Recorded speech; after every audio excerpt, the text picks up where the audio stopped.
l'affection sociétatis peut-il s'épanouir dans le dualisme statutaire grave d'association et d'entreprise? On pourrait croire que l'économie sociale et solidaire exalte et excelle en affectio societatis du fait que ces valeurs humanistes devraient être partagées. Alors effectivement, c'est souvent le cas. C'est souvent le cas.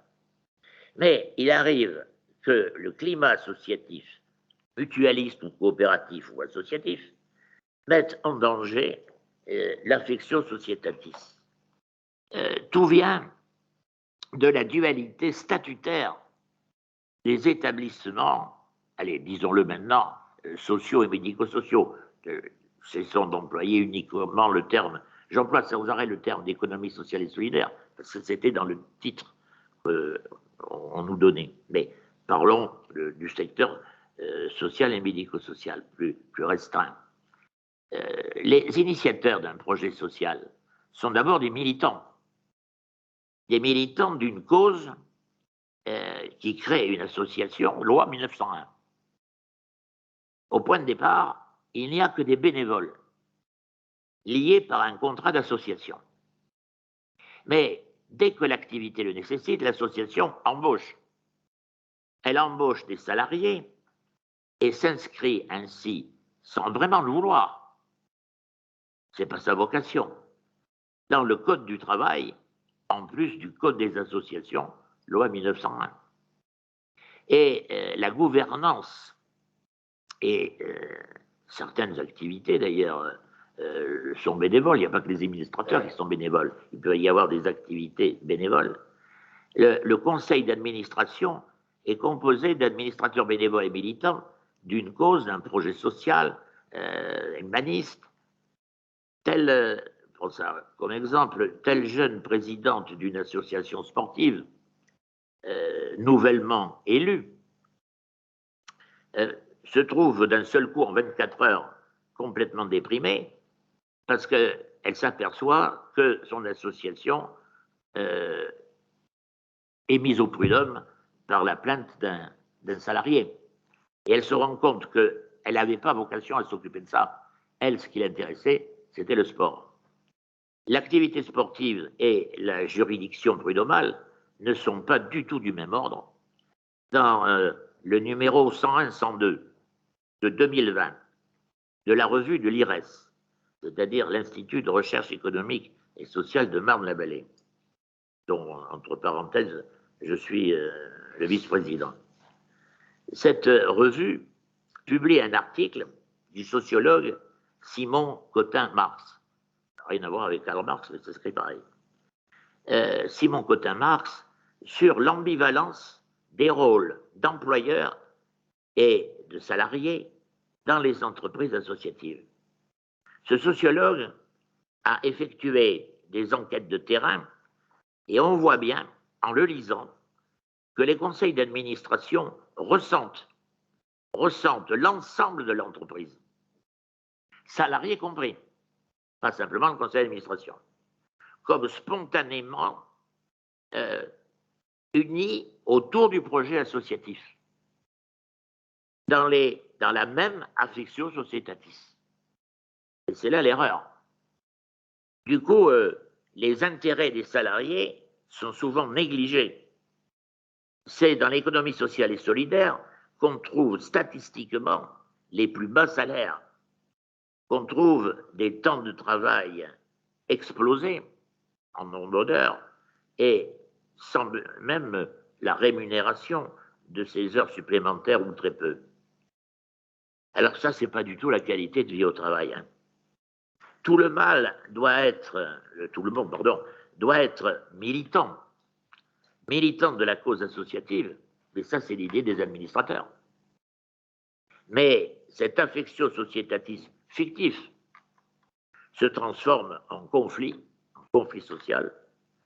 En fait, pas toujours, heureusement.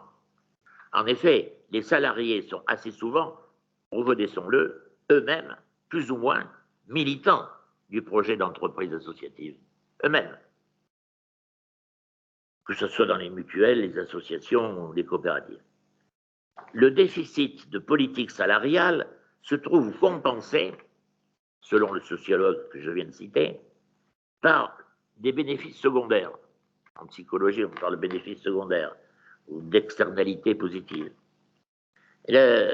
Par le bénéfice secondaire de travailler pour une nouvelle cause.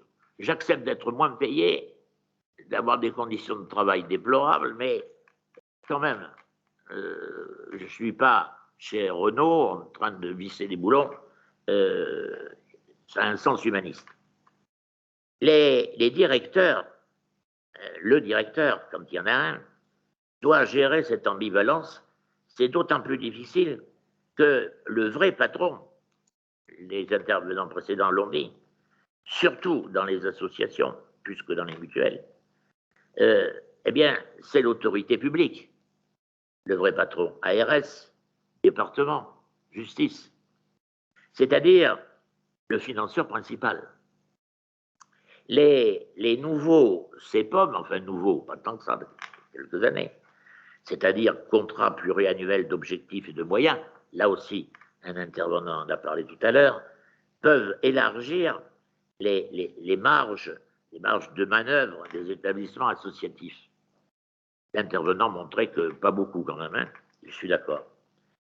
Dans ces pommes, il y a le C de contrat.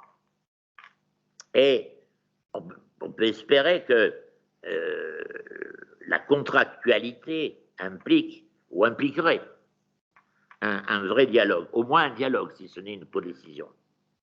Le CEPOM finalisé s'impose au directeur sans former de nuances, c'est même que ça, hein, sans nuances, c'est des chiffres, c'est des montants de subventions, il n'y a pas grand-chose sur les idéaux, sur les valeurs, et je voudrais maintenant, dans ce troisième paragraphe, qui est le dernier, l'importance du ressenti.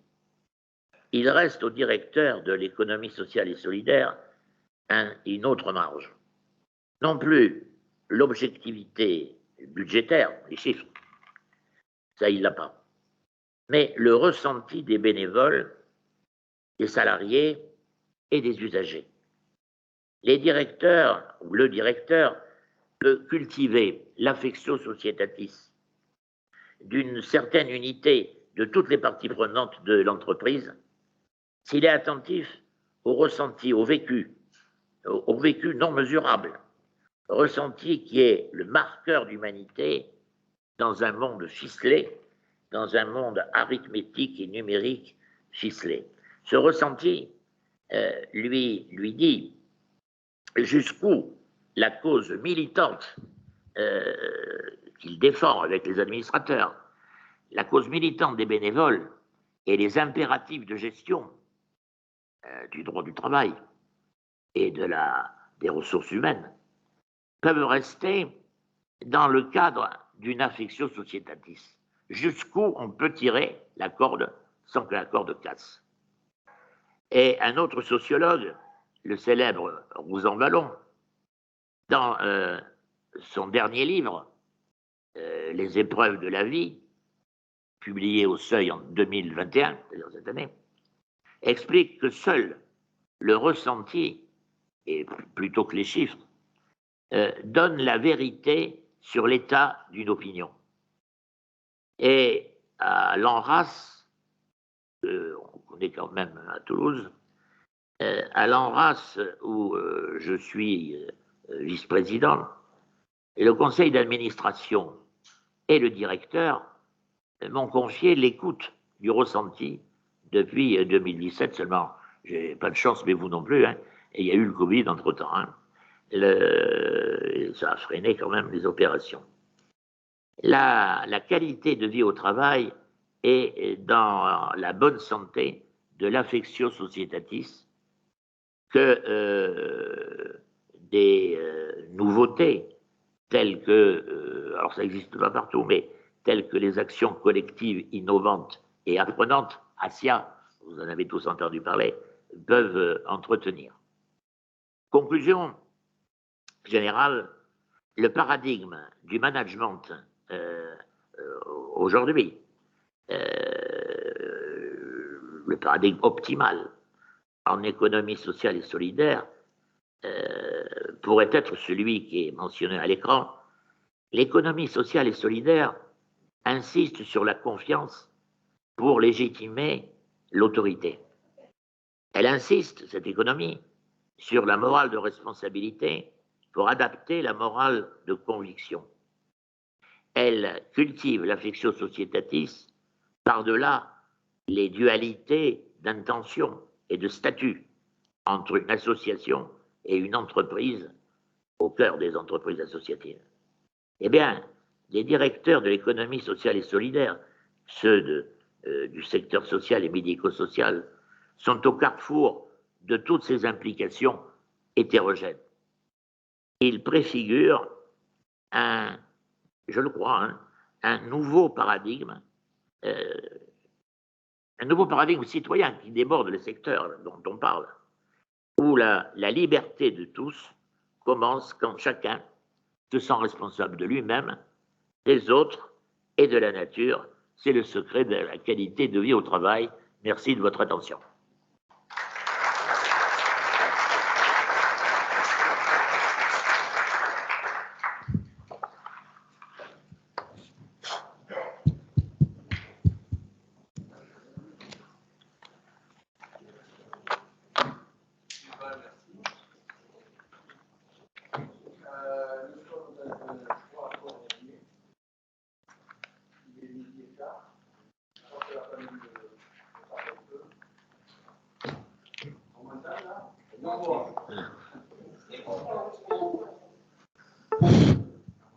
Ça marche? Très bien. On est dans un choix cornélien. L'étiquette, la poursuite de notre sondage, je pense qu'on va le remettre en début d'après-midi.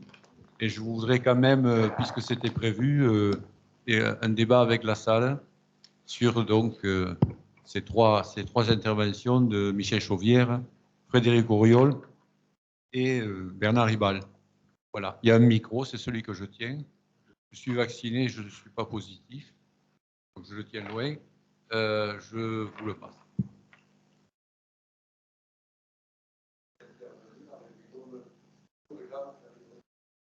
Tu es vacciné et négatif.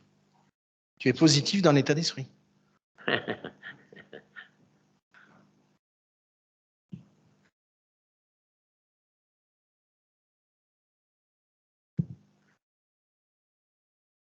Je voudrais faire une remarque et poser une question aux trois intervenants.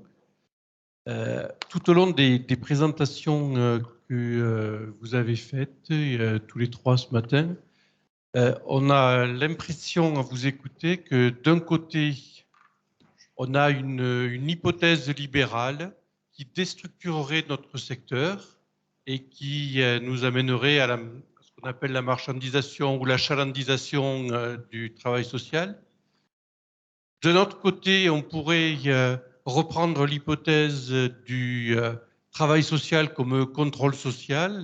Ce matin, notamment avec la présentation juridique, nous a montré comment on avait pu être pris au piège du contrôle social de nos usagers.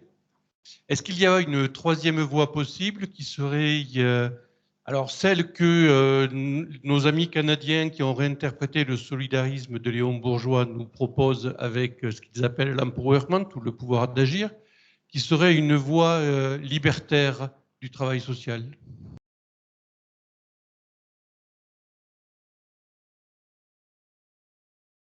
Je suis là parce que j'ai été le dernier, mais les questions s'adressent aussi aux deux autres. Hein. Non, mais juste un mot sur cette question. On ne peut pas dire que le secteur social et médico-social est frappé par le libéralisme. C'est vrai qu'on est de plus en plus dans une logique comptable. Ça, c'est vrai. Mais comment voulez-vous parler de libéralisme alors que c'est l'État qui contrôle tout? Quand c'est l'État qui contrôle, on n'est pas dans le libéralisme. C'est le contraire du libéralisme, puisque c'est l'État. Donc, il faut se méfier des mots hein, et de la sémantique. Voilà, c'est tout ce que j'avais à dire sur ce sujet, parce que je ne suis pas compétent pour répondre sur l'ensemble de la question.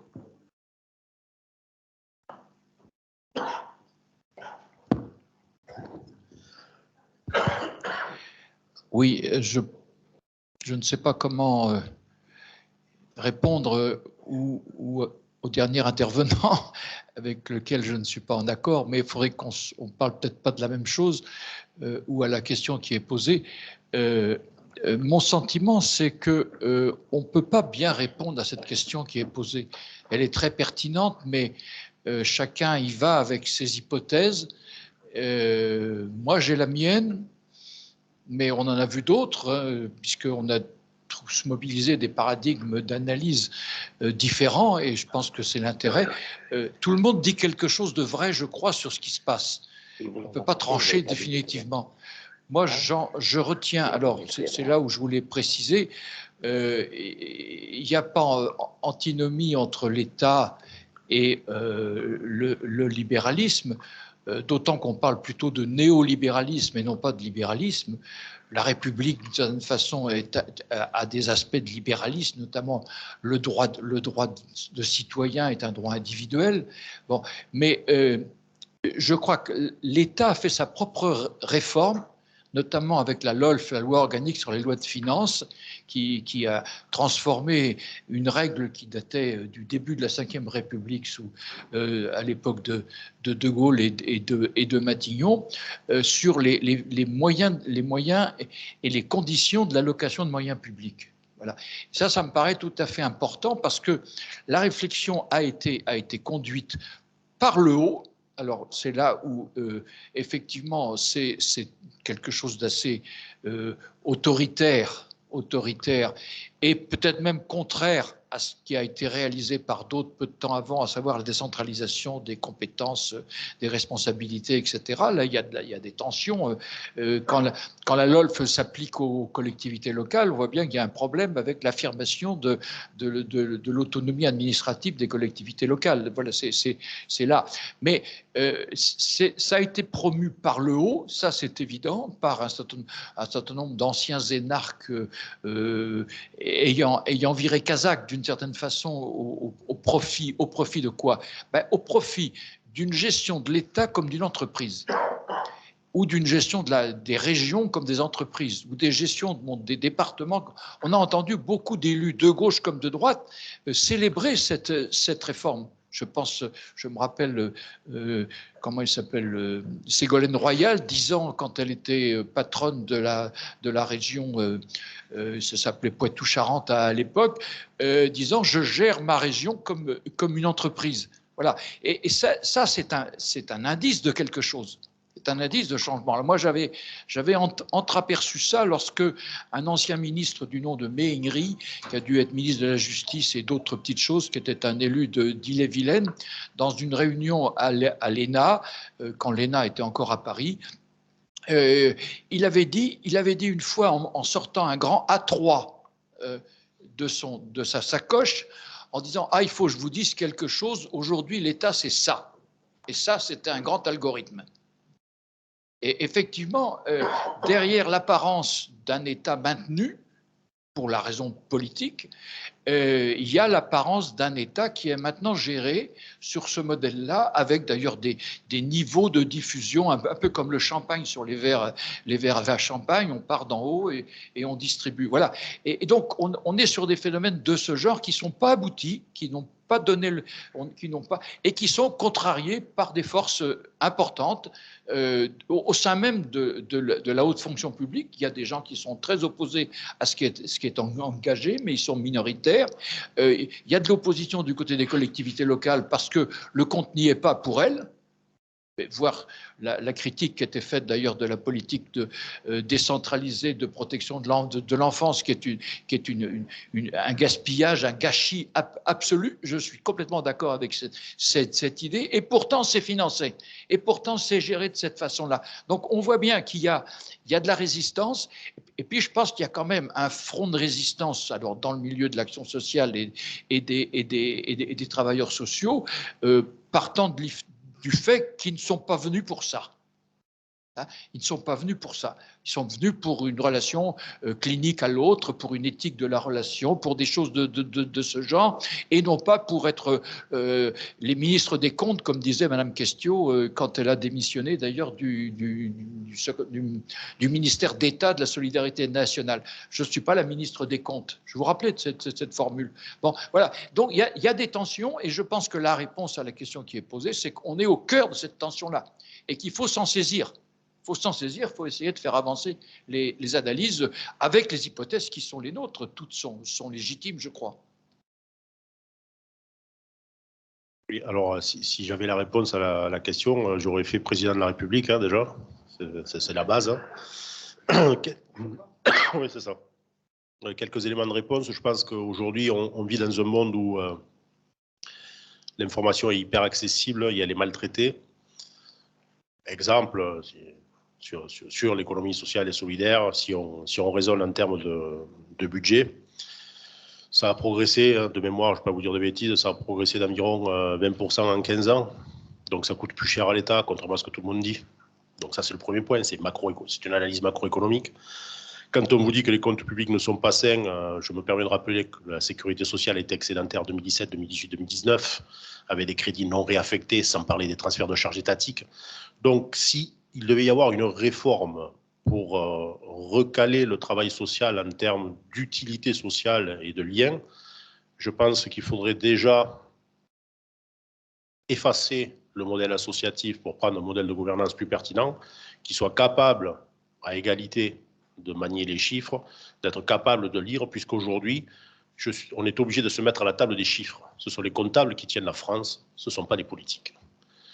Les comptables sont eux-mêmes tenus par l'Union européenne, c'est la règle du traité de Maastricht, c'est comme ça que ça fonctionne. Donc, si on veut vraiment restaurer le travail social en termes d'utilité première, je pense qu'il faut accepter ce dialogue de chiffres, se plonger dedans et discuter d'égalité à égalité. Pour ce faire, ce n'est pas avec des conseils d'administration vieillissants, ce n'est pas avec des projets qui n'ont ni queue ni tête, ce n'est pas avec des déclarations de principe qu'on fera avancer le travail social. Voilà ce que je pense profondément. Si on veut amener une piste de réflexion, j'allais dire globale, c'est la refonte de la gouvernance du modèle associatif et accepter de se plier à la logique des chiffres, puisqu'aujourd'hui, elle paraît indépassable. Alors que, pour moi, la crise a démontré que l'argent n'existait pas. Il me semble que la crise aurait dû enclencher comme prise de conscience la fin du modèle capitalistique classique, puisqu'on a fabriqué de l'argent à plus savoir qu'en faire. À plus savoir qu'en faire, je pèse mes mots. Les banques ne savent plus quoi en faire. Voilà des éléments de réflexion.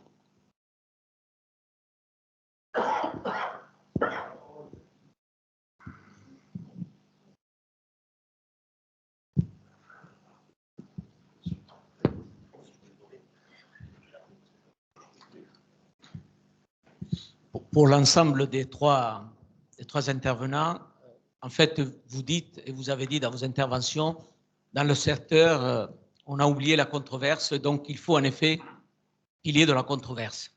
Et donc, oui, il faut avoir courage de lancer la controverse. Quand vous dites, monsieur Auriol, que le modèle associatif est à bout de souffle, parce que c'est vieillissant, etc., on ne lance pas la controverse alors qu'il n'y a jamais eu autant d'associations créées et autant d'envie de s'engager. Controverse, parle-t-on, et qu'est-ce que ça veut dire le modèle de solidarité qu'on a envie de mettre en place? Cette controverse-là, de quel type de société, quelle solidarité nous voulons? En effet, oui, il faut qu'il y ait débat dans notre société. On ne l'a pas. La loi 2002 est passée. Nous avons perdu la guerre culturelle. Et M. Chauvière, depuis fort longtemps, vous parlez de la chalandisation. Je vous ai connu, de vous, et vous étiez pour moi un maître. Mais la bataille, nous l'avons perdue. Ça veut dire que le modèle dont on dit contractuel, des finances, ces pommes, ou avec la PJJ, etc., mais on a des marges de manœuvre de négociation, contrairement à ce que vous dites, M. Auriol. Y compris quand on parle des contrats. La question de la subordination, mais ça veut dire quoi? Vous voulez tout externaliser? Et nous le faisons déjà dans nos boutiques. Parfois le ménage, on n'a plus de maîtresse de maison, mais on peut le pousser. Et en fait, on va arriver à à être tous des Uber. Quel est le débat et quelle solidarité nous voulons pour notre République? C'est peut-être ça qu'il faut poser la question. C'est cela la controverse. Quand on dit comme ça la cantonade, permettez-moi de dire, les conseils d'administration n'utilisent pas les ruptures conventionnelles. J'ai l'impression de ne pas être dans le même monde que le vôtre. Les ruptures conventionnelles, je les utilise tous les jours parce que j'ai compris en regardant les comptes qu'il vaut mieux une rupture conventionnelle qu'un mauvais procès au prud'homme. Ça va me coûter cher. Et on nous oppose ensuite la perte de sens. Mais est-ce que nous avons eu du sens à un moment donné? Est-ce qu'on l'a construit justement avec ses gouvernances, avec l'éthique? Oui, il faut qu'il y ait là, en effet, la controverse, ce qui manque dans nos secteurs parce que nous ne pensons pas à ces questions-là fondamentales. Et donc, oui, peut-être plus de colloques sur ces questions pour qu'on puisse frotter nos esprits sur ces difficultés fondamentales. Pas uniquement sur des aspects peut-être très techniques, mais c'était peut-être la règle dans votre intervention dans le colloque en disant « je prendrai une approche juridique ». J'entends bien, mais grâce à ce que je vis au quotidien dans mon association, c'est pas ce que vous avez dit. Ce n'est pas le ressenti, ou alors je suis hors sol, ou je suis un naïf, mais comme disait Nietzsche, le naïf c'est le plus simple et le plus profond. Alors, allons au plus profond. Donc, je ne me reconnais pas quand on dit on est à bout de souffle dans le secteur dit associatif. Le secteur associatif, j'en termine, a perdu la bataille culturelle, mais le secteur associatif, ça l'incommode. On nous parlait des appels à projets qui sont des appels d'offres, mais ça fait longtemps que je le dis cela, mais personne ne bouge. Et quand on dit aux associations, aux organismes gestionnaires, comme vous dites, comme si c'était un gros mot, dire gestionnaire, où est la coopération? Où sont les regroupements pour faire face à d'autres modèles plus prédateurs, plus capitalistiques? Et je ne les vois pas. Hein. C'est ça la vraie question, et c'est peut-être ça la vraie controverse. De temps en temps, je pense qu'il faut dire ces vérités-là et se confronter, voire même à se dire des fâcheries si c'est nécessaire. Pour terminer, par rapport aux partenaires sociaux. Mais où sont les partenaires sociaux? Bataille perdue. Toutes les batailles sont perdues. 200 000. Est-ce qu'on est aujourd'hui, on a des salariés plus syndiqués ou pas? La réponse est non. Qu'est-ce que nous voulons, nous, associations? Et je vous le dis très clairement, moi je préfère qu'il y ait des salariés qui soient syndiqués. Parce que moi j'aurai un vrai contre-pouvoir. J'aurai au moins un vrai dialogue plutôt que des gens dispersés et un archipel de revendications qui n'ont pas de sens politique. C'est ça la vraie question. Donc poussons en effet pour que le secteur se structure. On est incapable d'avoir une convention. Certains disent 20 ans, 30 ans, 40 ans. Mais c'est combien? 300 000 salariés d'un côté pour une convention collective, 250 000 de l'autre. On a du mal à se mettre d'accord sur une convention collective. Alors je peux vous dire que l'État, il s'amuse avec ça. Et quand on dit qu'il faut des branches, mais bien sûr que nous voulons une branche. Est-ce que le secteur est en capacité de construire une nouvelle branche, ou alors qu'est-ce que nous disons toujours? Nous demandons à l'État de nous aider à construire la branche. Donc il faut en effet lancer la controverse. J'espère que très modestement, eh bien, cette journée à l'IFRAS et à l'ARDES permettra de faire la controverse. Et j'aimerais qu'il y ait de la vraie controverse, une vraie disputation. Merci.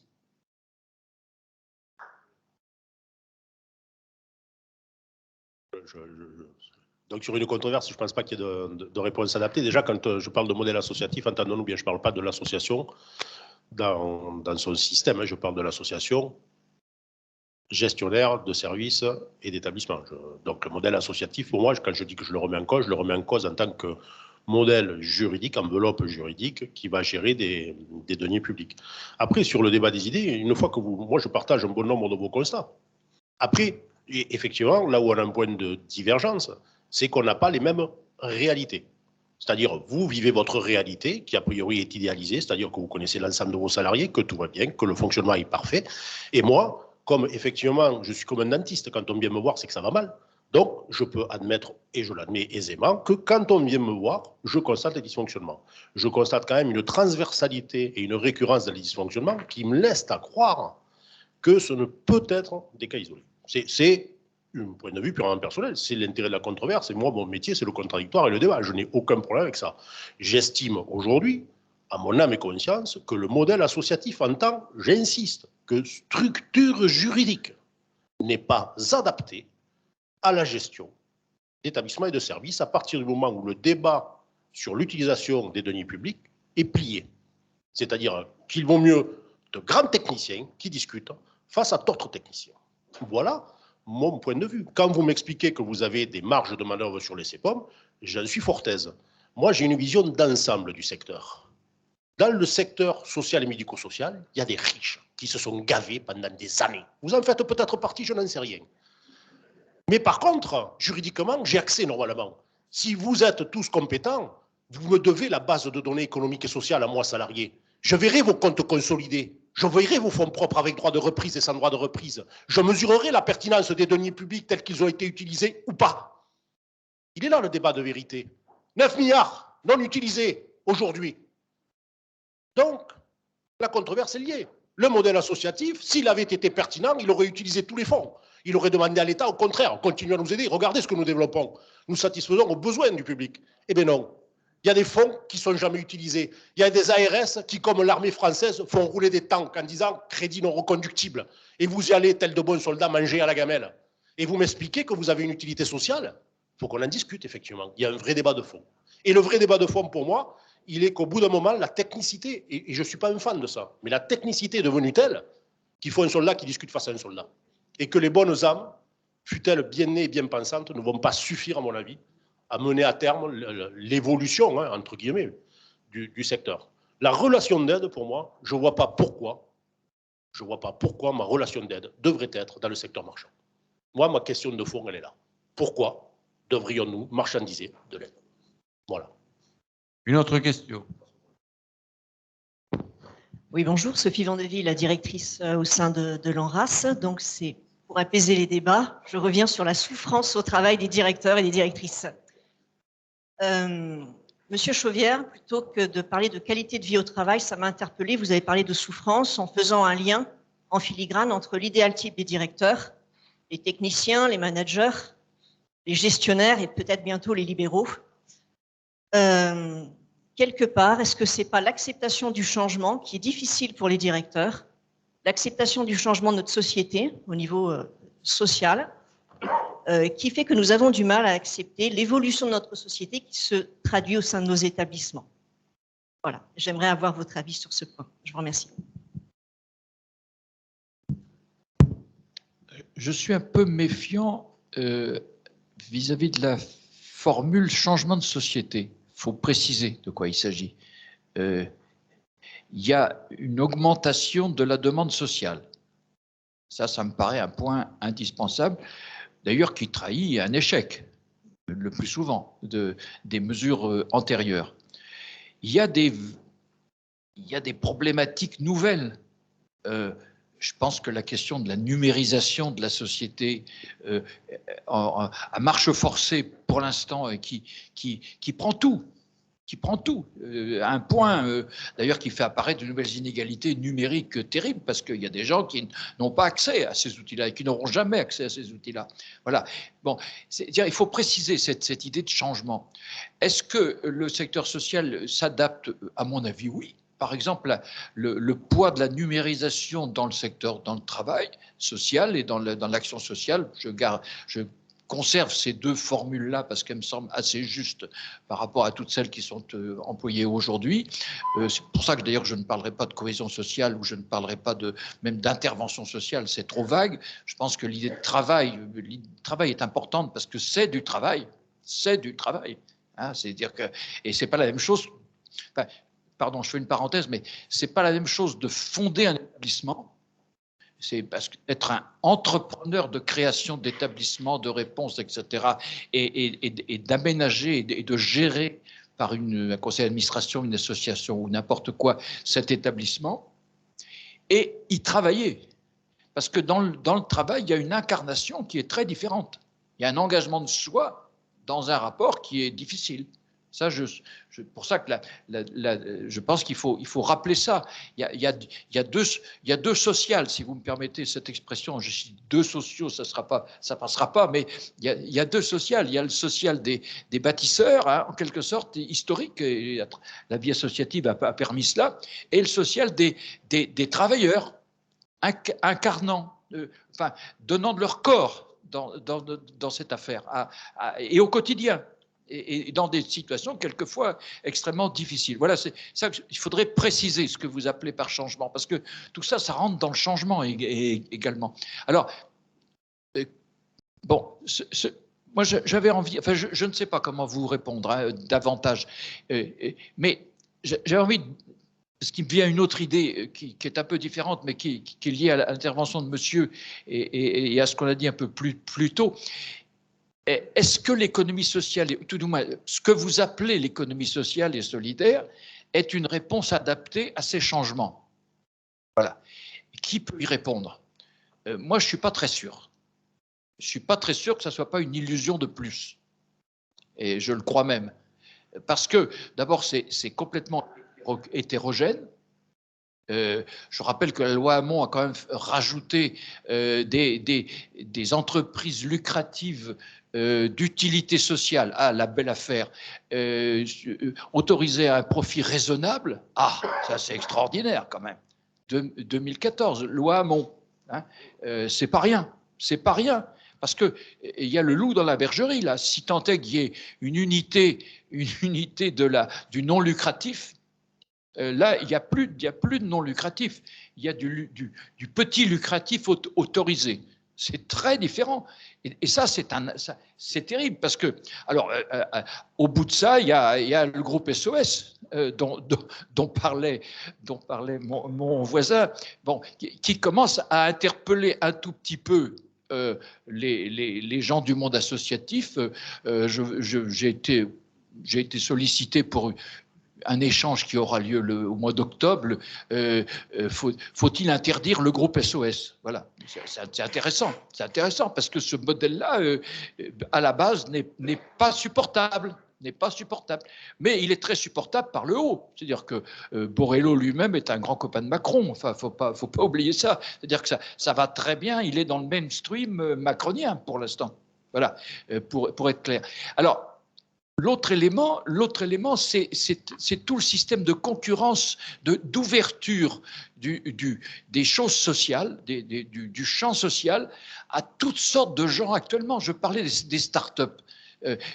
Tous ces gens qui vendent du bien-être sont sur le même créneau que vous. Mais librement, moi j'ai connu, une fois que je faisais du Blablacar avec ma voiture, j'ai monté un jeune homme qui allait à Angers, et je l'interrogeais sur ce qu'il faisait, etc. Il me dit, je fais des études de management, enfin, mais il était d'esprit économie sociale et solidaire. Pourquoi? Je lui dis, mais pourquoi vous vous intéressez au social? Qu'est-ce que vous en savez, etc. Il me dit, c'est très simple, mon père était éducateur. Alors, je ne veux pas être comme lui. Mais par contre, je veux me rendre utile. Alors, j'ai une idée de ce qu'on pourrait créer et vendre pour aider les personnes âgées à gagner de l'autonomie. Voilà. Ça m'a beaucoup éclairé sur le fait que ces affaires-là sont maintenant ouvertes à qui veut bien tenter sa chance. Alors, il réussira, il ne réussira pas. Il est subventionné par les autorités publiques parce qu'on aime bien les start-up, donc c'est des fonds perdus. Et puis, quand il aura fini son start-up, il ira le revendre à un plus gros et il fera autre chose. Bon, est-ce que c'est ce modèle-là de développement qu'on veut? Enfin, je crois que ça renvoie quand même à un bilan très serré de ce qui se passe, du réel. Alors, on a quand même des éléments pour croire à quelque chose. Je rappelle quand même que dans le champ du handicap, dont l'histoire est assez difficile pendant longtemps, les invalides de guerre, les invalides civils, etc., avant que la notion unifiante de handicap trouve sa place, c'est-à-dire dans les années 60, avec la loi 75 qui l'a validée, peut-être à l'excès d'ailleurs, hein, il y a trop de personnes reconnues par les autorités administratives comme handicapées. Mais ça, c'est un autre problème. Mais les associations de parents d'enfants inadaptés, qui sont des groupements d'usagers, à mon avis, historiques, c'est-à-dire qu'ils défendaient une cause et ils mouillaient leur chemise pour la cause de leurs enfants, mais aussi des autres enfants semblables à leurs propres enfants. Donc là, il y a quelque chose de l'ordre de l'intérêt général. Et ils ont obtenu quand même d'être pris en charge par l'assurance maladie, par la sécurité sociale, dans le cadre de l'extension de l'assurance maladie. Ça, je trouve que c'est intéressant, parce que ça tient encore jusqu'à aujourd'hui. Ça n'est pas mis en cause. Ça protège l'égalité de tous les enfants handicapés, quels que soient les revenus des parents. C'est l'histoire des annexes 24, d'annexe 24, c'est ça, comment ça s'appelle, terre, quater, etc., etc. Il y a quelque chose là qui est intéressant, parce qu'il y a une voie qui perdure par-delà la marchandisation assez généralisée. Pourquoi? Parce que la Sécu, c'est quand même un montage atypique dans le modèle actuel. D'ailleurs, il y a eu des tentatives pour introduire de la concurrence au sein de la Sécu. Le Conseil constitutionnel a empêché AXA de créer une Sécu bis, et heureusement. Et la Sécu, c'est un truc monopolistique, assurément, et qui est économique en ce sens où, je rappelle les mots de Larocque et du second concepteur, dont j'ai oublié le nom, qui était du Parti communiste, ça va peut-être me revenir, en disant chacun fournit en fonction, produit, enfin donne, ou paye, enfin cotise, voilà, en fonction de son travail, et tous reçoivent en fonction de leurs besoins. Et c'est extraordinaire. C'est-à-dire que ça répond à votre question. De quelle société veut-on? Est-ce qu'on veut encore une société comme ça, où on déconnecte le droit à créance sur la société de son effort de contribution en raison d'une extension de l'idée de solidarité nationale obligatoire. Juste un mot. C'est sur le point.